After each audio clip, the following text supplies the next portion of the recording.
कपडे फाटके असेल तर चालतील, कपडे फाटके असेल तर चालतील, पण विचार फाटके असू नये. फाटक्या कपड्यांमधील विचारांना शिखरावर पोहोचविणारे महामानव संत गाडगे बाबा यांना मी प्रथम त्रिवार अभिवादन करते.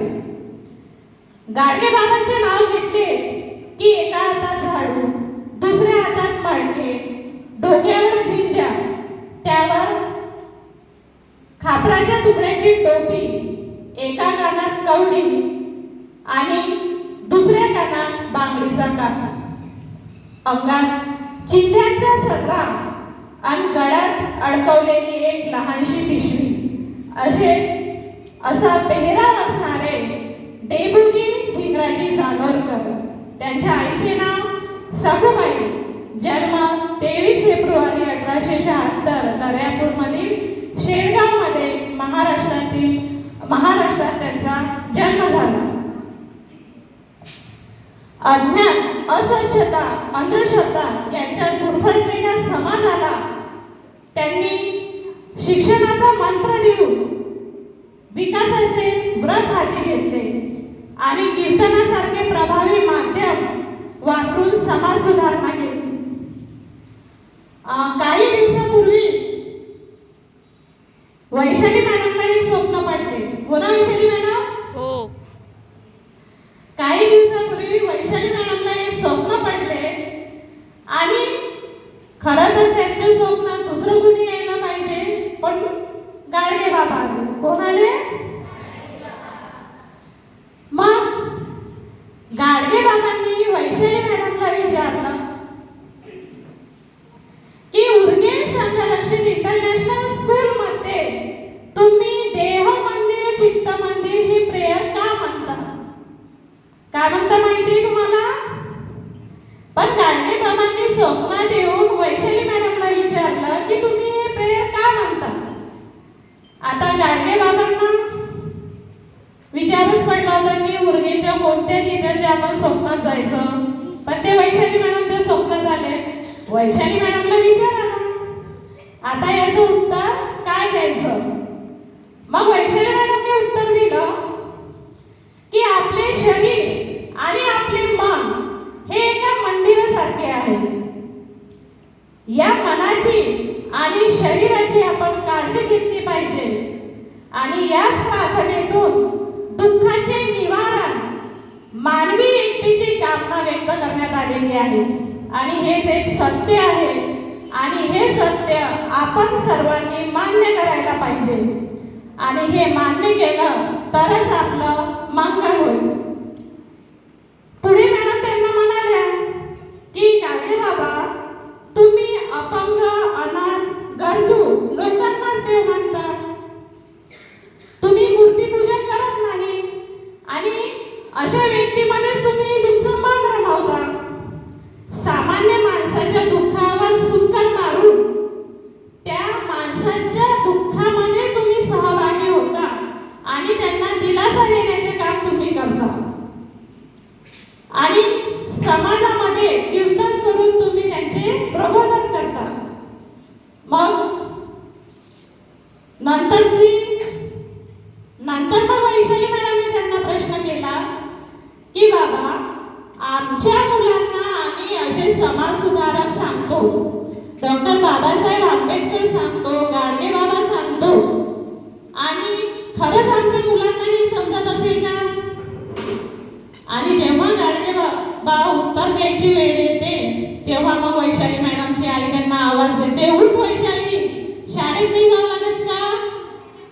प्रश्नाचं उत्तर काही मिळालं नाही आणि या प्रश्नाचं उत्तर तुम्ही आम्हाला द्यायचं आहे. सर्व विद्यार्थी या प्रश्नाचं उत्तर आम्हाला देतील. हो ना? असाच एक प्रसंग दुसऱ्या मॅडम सोबत घडला. आपल्या दीक्षा मॅडम आहे ते आहे. दीक्षा मॅडमचा मुलगा 2 महिने आधी बिमार पडला. दवाखान्यात ऍडमिट होता तो आणि डिसेंबरमध्ये गाडगे बाबांची यात्रा सुरू होती. मग बरा झाल्यावर दीक्षा मॅडमला आणि त्यांच्या फॅमिलीला वाटलं चला आपण आपल्या मुलाला थोडंसं यात्रेमध्ये फिरायला नेऊ. हो ना दीक्षा मॅडम? मग दीक्षा मॅडम गेल्या गाडगे बाबांच्या यात्रेमध्ये डिसेंबर महिन्यामध्ये. आणि मग गाडगे महाराजांच्या यात्रेत गेल्यावर त्या यात्रा फिरल्या आणि यात्रा फिरल्यानंतर त्यांना असं वाटलं की चला आपल्या मुलाला आपण गाडगे बाबा दाखवले पाहिजे. आणि मग दीक्षा मॅडम मंदिरात गेल्या आणि मंदिरात गेल्या तर त्या काय पाहतात, सायंकाळची वेळ होती आणि तिथे आरती सुरू होती, जय देव जय देव. आणि मग दीक्षा मॅडमला विचार आला की ज्या गाडगे बाबांनी तुकाराम महाराजांचे आणि संत कबीरचे पुरावे देऊन मूर्तीपूजेवर हल्ला केला आणि ज्या गाडगे बाबांनी आपल्याला सांगितलं की दगड तोडण्याच्या नादी लागू नका, आपला वेळ बर्बाद करू नका, दगडाला शेंदूर फासू नका, त्यांची पूजा करू नका, आरती म्हणू नका, आणि असेच विचार मांडणाऱ्या व्यक्तीची तिथे काय सुरू होती, आरती सुरू होती. बघा, ज्या व्यक्तीने एवढ्या साऱ्या गोष्टीला नाकारलं आहे आणि त्या व्यक्तीसोबतच आता ते घडत आहे. मग दीक्षा मॅडमला एक कीर्तन सुद्धा आठवलं तेव्हा की जेव्हा बाबांनी देवांवर हल्ला चढविला, एवढे क्रांतिकारी विचार त्यांचे तेव्हा होते. आणि मग ते जे कीर्तन आहे ते आपल्या स्कूलमध्ये मुलं सादर सुद्धा करणार आहे. बाबा कीर्तनात विचारतात की देव किती आहे, तेव्हा मग श्रोते काय सांगतात, देव किती आहे, एक आहे. मग बाबा हळूहळू देवाची नावं घ्यायचे, खंडोबा, मसोबा, मरीमाय, असे वेगवेगळ्या देवांची नावं घ्यायचे आणि असे करता करता त्यांची नाव 5-50 पर्यंत पोहोचून जायचे. पण भारतामध्ये जेवढी लोकसंख्या आहे तेवढी देवांची पण संख्या आहे, 33 कोटी देव आहे. आणि त्यानुसार दरवर्षी भारतात आणखी नवीन नवीन देव जन्मालाच येतात. आणि गाडगे बाबा अशीच देवांची लिस्ट वाढवतात. आणि मग दीक्षा मॅडमला आणि त्यांच्या फॅमिलीला विचार येतो की आता या नवीन पिढीचं होणार काय, आता या नवीन पिढीचं होणार काय. आमच्या मुलांना आम्ही एवढे समाज सुधारक सांगतो, एवढे उदाहरणं देऊन आम्ही त्यांना शिक्षणाचे महत्त्व पटवतो आणि काळजी वाटली खरंच त्यांना. बघा, रीना मॅडम खूप टीव्ही पाहतात, आई ते भरपूर टीव्ही पाहतात आणि टीव्हीवर एवढ्यात ना आम्ही बऱ्याचशा कुंभमेळ्याच्याच न्यूज ऐकतो. बऱ्याचशा कुंभमेळा चालू आहे ना, एवढ्या कुंभमेळ्यामध्ये गर्दी आहे की तिथे माणसांची चेंगराचेंगरी सुद्धा होते. आणि चेंगराचेंगरी होते तर होतेच, तिथे एवढे वाईट प्रकार घडतात, खूप गर्दी आहे. आणि लोक कशासाठी जातात तिथे, ज्यांनी खूप पाप केले तर पाप घालवण्यासाठी लोक कुंभमेळ्यामध्ये जातात. होणारी ना मॅडम, जातात ना. चला, मग आमची कुंभमेळ्याची चर्चा सुरूच राहते कारण आम्ही न्यूज ऐकत असतो. मग गाडगे बाबा दरवर्षी पंढरपूरच्या यात्रेला जायचे आणि त्या यात्रेसाठी कशाला जायचे तुम्हाला माहिती आहे? कशासाठी जायचे? कशासाठी? अच्छा, तिथे ते देवदर्शनाला जात नव्हते. यात्रेनंतर जो काही घाण कचरा तिथे होत होते ते स्वच्छ करण्यासाठी गाडगे बाबा त्या यात्रेमध्ये जात होते. आणि सोबतच ते व्यक्तींच्या मनाची सुद्धा घाण साफ करत होते कीर्तनाच्या माध्यमातून. बघा, आज शिक्षणाला खूप महत्त्व प्राप्त झालेलं आहे आणि खूप लोक शिक्षित आहे, मोठमोठ्या डिग्र्या घेत आहे आणि एवढं शिकूनही पाप करणाऱ्या लोकांची संख्या खूप वाढलेली आहे. म्हणून कुंभमेळ्यामध्ये खूप गर्दी झालेली आहे. पाप धुवायला जातात ना तिथे आंघोळ करून, आणि पाप धुवायला मग एवढी गर्दी आहे म्हणजे पाप करणाऱ्यांची संख्या पण वाढली असेल, हो की नाही. पण त्यांना हे माहिती नाही की पाण्याने शरीराची घाण निघत नाही, कशाने निघते? शिक्षणाने आणि चांगल्या मनाने. तर रीना मॅडम मग मला म्हणाले ऑफिसमध्ये की बरं झालं मॅडम, आपण डॉक्टर बाबासाहेब आंबेडकर यांच्या सोबत धर्मांतर करून घेतलं. हो ना मॅडम? नाहीतर मग आपण पण बुवा बाबांच्याच मागे लागले असतो. आता आपण धर्मांतर करून गेलो म्हणून या गोष्टी आपल्यापासून सुटल्या. हो की नाही? सुटले की नाही? की लागायचे तुम्हाला दगडांच्या मागे? नाही ना?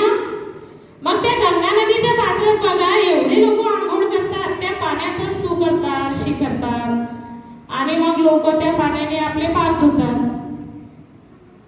ना. मग गाडगे बाबांसारखे आपल्याला नवीन विचारांचे क्रांतिकारक भेटले असतानाही लोक असे का वागतात हे काही आपल्याला कळत नाही. मग आपल्याला अशा लोकांना विसरून चालणार का? अशा लोकांना विसरून चालणार नाही ज्यांनी आपल्याला स्वच्छतेचा मंत्र दिला.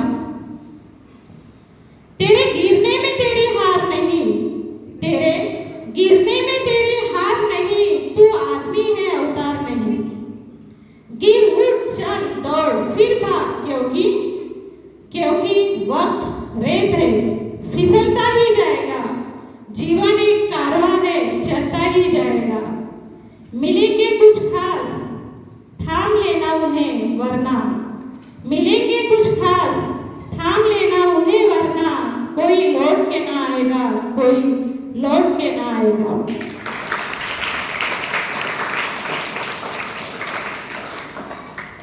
बाबासाहेबांच्या शेवटच्या दिवसांमध्ये गाडगे बाबा बाबासाहेबांना म्हणाले, बाबा तब्येतीची काळजी घ्या, तुम्ही समाजासाठी खूप महत्त्वाचे आहात. गाडगे बाबा म्हणाले, डॉक्टर साहेब तुम्ही मला उशिरा भेटला, तुम्ही जर मला सुरुवातीला भेटला असता तर मी धर्मशाळा काढल्या नसत्या, मुलांसाठी शाळा काढल्या असत्या. गाडगे बाबा म्हणायचे, हातावर भाकरी खा, वेळ पडली तर घरातले सामान विका, भांडी विका, पण मुलांना शाळा शिकवा. मुलांना शिकवा शाळा, शिक्षण हा तिसरा डोळा. मुलांना शिकवा शाळा, शिक्षण हा तिसरा डोळा. अशा क्रांतिकारक विचारांचे गाडगे बाबा यांना अमरावती युनिव्हर्सिटीला नाव देण्यात आलेले आहे, संत गाडगे बाबा अमरावती युनिव्हर्सिटी.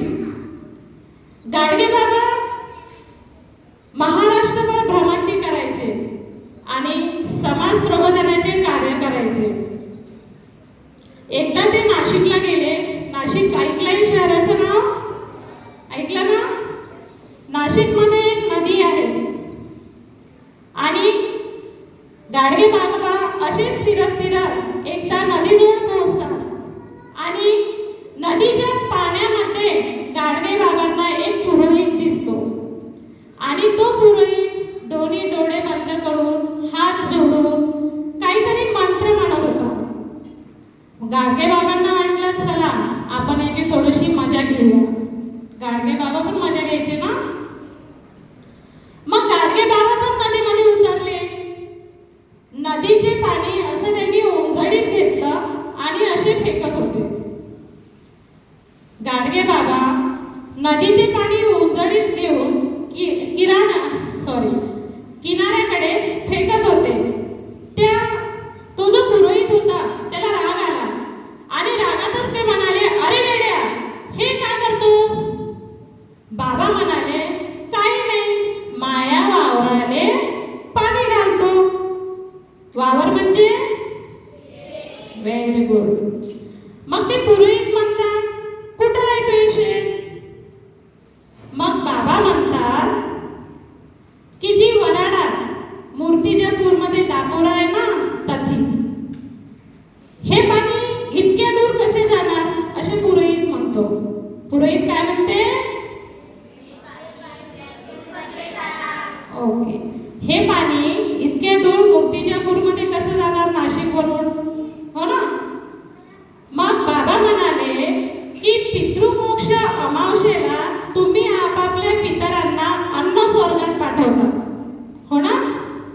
ज्यांची डेट होते, जे मरण पावतात, तर ते पातळकडून स्वर्गात त्यांच्यासाठी जेवण पाठवतात. मग तुमच्या पितरांना अन्न स्वर्गात पाठवता, मग आम्हाला वरणात पाणी का नाही पाठवता येणार?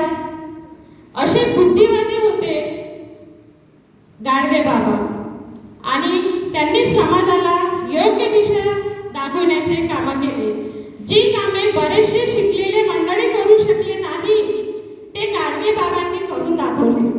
एका निरक्षर व्यक्तीने आपली नजर बदलून नवीन विचार आणून नवीन विचारांना दिशा दी. उन्होंने समाज को एक नई नजर दी है. उन्होंने समाज को एक नई नजर दी है. तो हमें लोगों का नजरिया बदलना है. हमें तो विज्ञानवादी दृष्टिकोण लाना है. जहाँ दिख रहे हैं तुम्हें काटे ही काटे, जहाँ दिख रहे हैं तुम्हें काटे ही काटे, वहाँ शायद खिले फूल नजर आएंगे. नजर को बदल दो अपनी, नजर को बदल दो अपनी, तुम्हारे नजारे बदल जाएंगे, तुम्हारे नजारे बदल जाएंगे. हो अकेले तो क्या हुआ, हो अकेले तो क्या हुआ, चल दो तू देखना, कई मुसाफिर राह में मिल जाएंगे. नजर को बदल दो अपनी, तुम्हारे नजारे बदल जाएंगे, तुम्हारे नजारे बदल जाएंगे. तुम्ही मला शांततेत ऐकून घेतलं त्याबद्दल थँक्यू.